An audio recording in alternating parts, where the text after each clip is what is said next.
Hello, this is Lady Boulay, and thank you for clicking on the video. Thank you for your support, thank you for your comments, and thank you for your thumbs up. Thank you for all you do to support the channel. And yes, we are commanded to love one another, whether we want to or not, or whether we agree with each other or not. And today I'm talking about the smartest enslaved people in human history, and that is our ancestors, Black Americans. So let's go. We keep hearing Haitians online talking about 1804. 1804, the greatest slave revolt in history, the first enslaved colony to free itself, the blueprint for liberation. And listen, 1804 was historic. Nobody is denying that. But I have one question that nobody seems to want to ask out loud. If 1804 was the victory you say it was, then where are you now? Because right now, in 2026, Haitians aren't celebrating freedom. They're begging the United States, Canada, and any other country with a functioning government to take them in as refugees. Not tourists, not visitors, but refugees, asylum seekers. Because the country that was supposed to be the symbol of Black liberation is now a place people are desperate to escape. And that isn't just about Haiti. This is the pattern with Black immigrants across the board. Let them tell it, their countries are really great. But when it comes time to actually live in those countries, they can't or they won't, or they're doing everything in their power to get out. And then, after escaping the instability of their own nations, some of them come to America and immediately start placing themselves above Black Americans as if they're arriving from positions of strength instead of crises.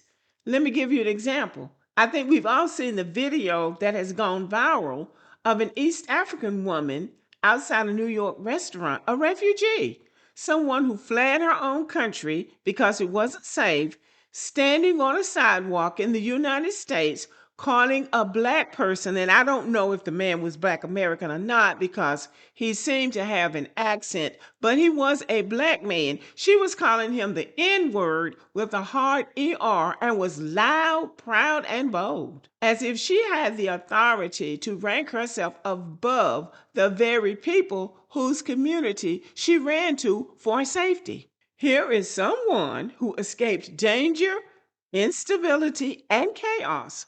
Someone who needed America to survive. Someone who is living in a country built and stabilized by Black American struggle. And she felt entitled to disrespect someone whose ancestors might have fought to make this land livable. That's a contradiction, that's a delusion, and that is misplaced superiority.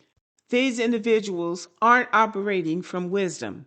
They're operating from confusion, ego, and a complete misunderstanding of their position. It's wild to watch people who have had to flee their own countries act like they're above Black Americans whose stability they rely on. That behavior isn't powerful, it's embarrassing, it's uninformed, it's puffed up arrogance with no foundation. And when you see someone standing on a New York sidewalk, and this woman had been kicked out of the restaurant now, a refugee who had been kicked out of the restaurant, someone who needed America to survive, throwing slurs at a Black man, any Black man. That's misguided ignorance, plain and simple. Now let's talk about Black Americans whose ancestors were the smartest enslaved people in human history. Black Americans are the most strategically resilient people ever enslaved in human history. And the proof is simple. We are still here. We are thriving. And we built the most successful, formerly enslaved community the world has seen. And this is observable behavior. This isn't bragging and it isn't arrogance.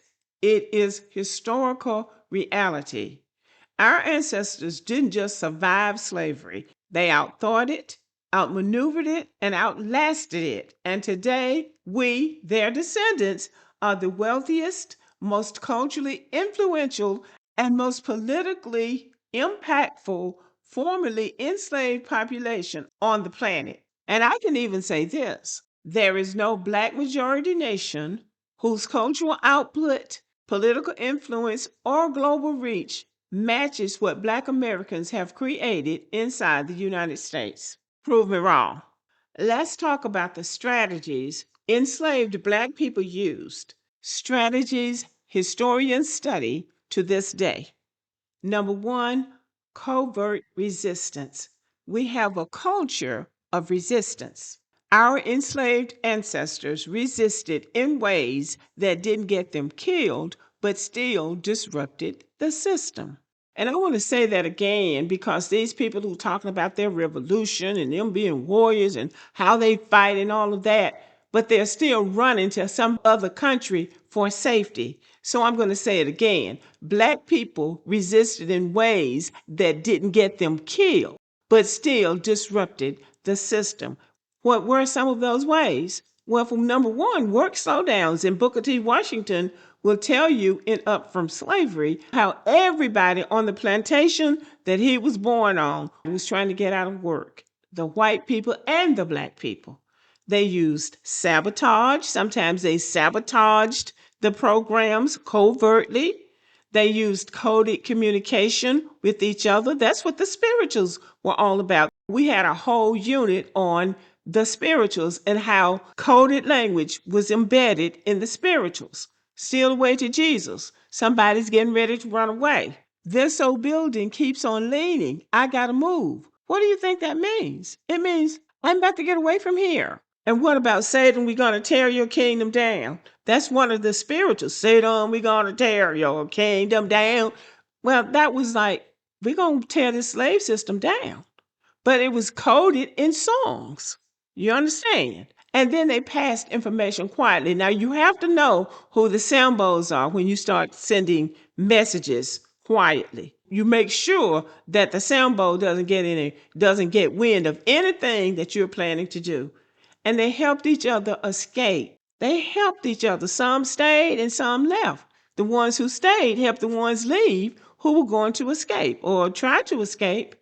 And then they taught each other skills in secret. I think it's Tariq Nasheed talks about the Tut language. I heard my grandparents talking about the Tut language when I was growing up, but by now we were going to school, so we didn't need the Tut language. But all of these were covert resistance methods that people who had to flee their homelands would laugh at because it takes smart people to think of another way to skin a cat. There's more than one way to skin a cat.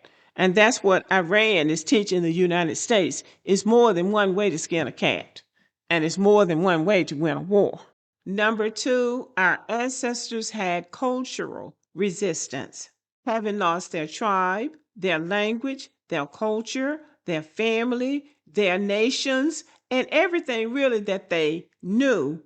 They had to rebuild their culture. And they did. And it is the culture now that we are known for our music, for our food, for our language, for our storytelling, even our family relations came from the plantation. If you were enslaved on the Davis plantation, you considered yourself kin, not to the white folks, but to the Black folks. My aunt, my cousin, my brother, my sister, we consider ourselves family, even to this day. We consider family, and then we say, well, how are we kin? And sometimes we can't explain it because it comes from the old plantation system.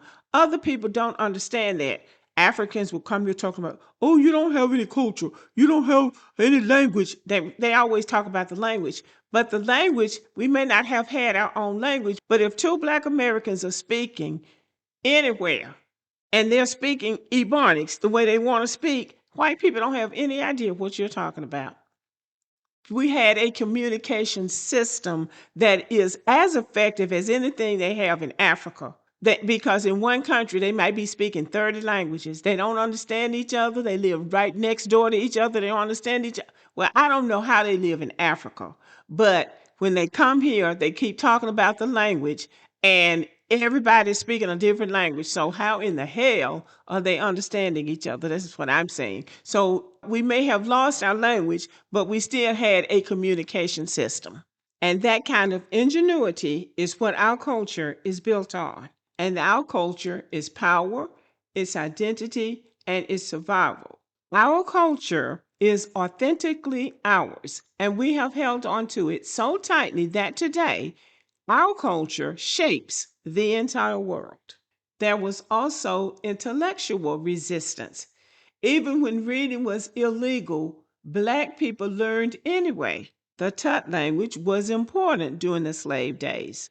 They taught each other, they built churches, they built networks, they built community structures that later became political institutions. They were preparing for a future they couldn't even see yet, but they believed in it. And then there is political resistance in our culture. Enslaved Black people passed intelligence to Union forces long before the Civil War officially involved them. They knew the land, they knew the terrain, the movement of Confederate troops. They were already fighting quietly, strategically. This wasn't waiting, this was positioning. Now let's talk about the moment everything changed. Historians agree. Once Black Americans entered the Civil War, the tide turned. Nearly 200,000 Black men joined the Union Army. They weakened the Southern economy by leaving plantations. They provided critical intelligence about Confederate terrain. They shifted the moral framing of the war, and they changed the political stakes. The Union Army gained manpower, strategy, and moral clarity, all because Black Americans stepped in. This wasn't luck, this wasn't coincidence. This was the moment the long game paid off. Our ancestors didn't just fight, they fought at the right time, in the right way, with the right leverage. That is strategic brilliance. And after the enslaved people were freed, they did something almost no formerly enslaved population has ever done. They built institutions immediately: schools, churches, businesses, newspapers, political organizations, entire communities. We didn't scatter, we didn't disappear, we didn't lose ourselves. We rebuilt ourselves right inside the same nation that enslaved us. Now think about that.